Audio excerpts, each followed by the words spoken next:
Հովանու առաջի գլխում այսպես է գրված. ասում ամեն ինչ նրանով եղավ եւ առանց նրա ոչինչ չեղավ, ինչ որ եղավ։ Նրանով էր կյանքը եւ կյանքը մարդկանց լույսն էր եւ լույսը խավարումը լույս է տալիս եւ խավարը չիմացավ նրան։ Եվ 9-րդ խոսքում գրված է նաեւ. այն էր ճշմարիտ լույսը, որ ամեն մարդի լուսավորում է, որ գալիս է աշխարհքը, աշխարհքումն էր եւ աշխարհքը նրանով եղավ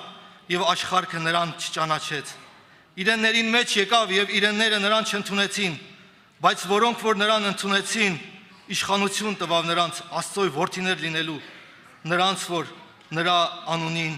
հավատում են։ Սիրելի քույրեր, եղբայրներ, այսօր Տեր ամեն մեկիս կանչում է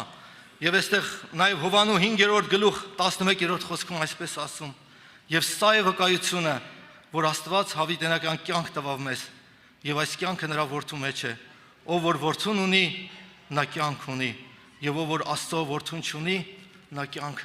չունի։ Այսօր մեր կյանքը Քրիստոսի մեջ ապարունակվում, սիրելի քույրեր, եղբայրներ, ոչ մի ուրիշ բան մեր կյանքում չի կարող փոխարինել Տիրոջը։ Մենք չենք կարող ուրիշ կերպով փրկվել, փրկությունը Քրիստոսով է, Քրիստոսն է կյանքը, ճանապարհը, ճշմարտությունը։ Եթե մենք ճշմարտությունը ճանաչենք,